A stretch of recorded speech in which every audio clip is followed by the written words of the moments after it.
Hello, everybody. My name is Joe, and this is my presentation in New Literacies. I'm going to share my screen now.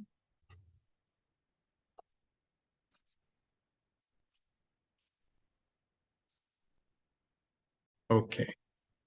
This is entitled Playlists in Literacy, Giving Students a Voice Through Their Music. Our music can speak volumes about us, our passions, our emotions, our moods. It can also speak volumes about others, such as the thoughts of the artist or particular events and moments throughout time. People love listening to music. Do you like listening to music? I know I do. And they also like to share it with others. Remember the mixtape? It was a way that I remember sharing music with others in the past. Well, what is the mixtape of today? It is the playlist. Things like Spotify, Apple Music, YouTube Music give you the opportunity to make your own playlists. Very convenient. Bonin and Janik are quoted as saying, people use such personal playlists for a number of purposes, such as to create a collection of tracks used as background music for some event or activity, or to share their musical preferences with others. Osanya Fernandez and Reyes Lopez, on the topic of music education, they argue that learning in and out of school is treated as separate and very different things, when the tendency often should be the integration of such learning. In this spirit of listening and sharing and learning through music, the question is this: why not use music playlists in the classroom as a new literacy project? One way I propose to do this is to report about students' favorite music. Each student in the class chooses 3 songs from their own personal playlists and presents a brief research report about each song, such as the history of the song according to the artist, the lyrics, the composition, the overall themes and ideas of the song. Also, an explanation of why the song is important to them. Did they listen to the song during an important time in their life? Does it energize or relax them? Do the lyrics speak to them?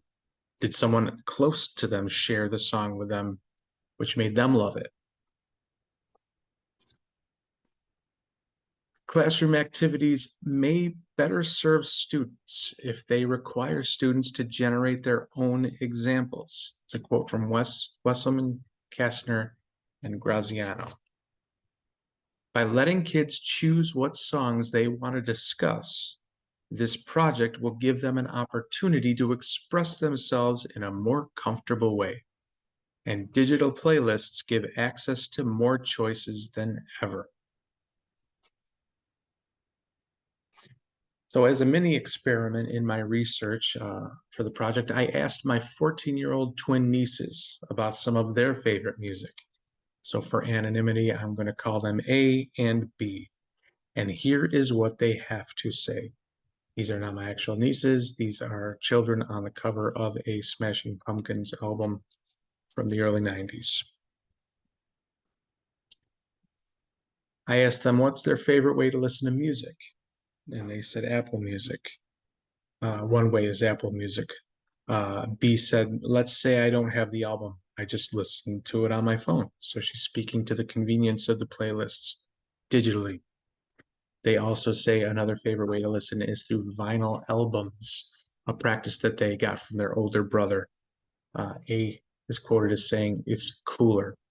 A lot of people, a lot of young kids are discovering vinyl through older ones and their families or other people. And it's kind of a neat resurgence, I think. I asked them their favorite artists. They said Billie Eilish, Taylor Swift, Nirvana, which was a little surprising. And even more surprising was Pink Floyd. 14-year-olds saying one of their favorite bands is Pink Floyd. It's kind of rare these days, isn't it? So it just brings out my point about digital playlists giving access to more choices, doesn't it?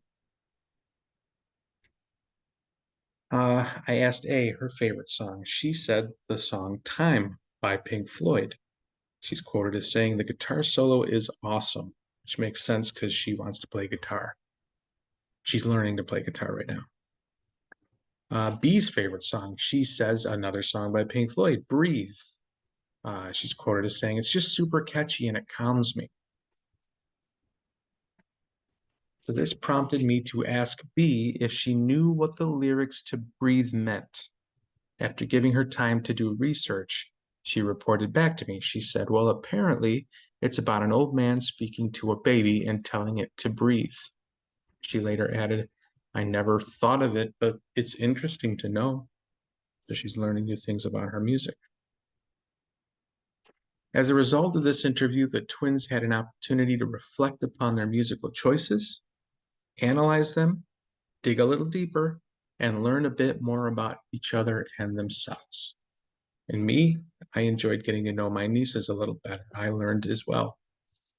This is what I would like to carry over to the classroom, these ideas, these results. So in a broader scope, this project could be implemented in ways such as to use it as an ice-breaking exercise for students at the beginning of the year to create a unique classroom playlist for the rest of the year. It could be implemented when studying a particular world event to create a playlist of songs that speak to that event. And it could also be implemented in a music class to learn of the students' musical tastes and aid in planning the curriculum. In conclusion, Owens, Bradfield, and Frew are quoted as saying, "Music-based play therapy activities, such as building playlists, can hone social and emotional skills while fostering a sense of connection and empowerment." Whether discussing established playlists or creating new ones, this new literacy can be a useful and engaging tool that incorporates cherished music into instruction. I thank you for listening to my presentation. Here are my text references as well as my image references. Thank you very much. Hope you enjoyed it.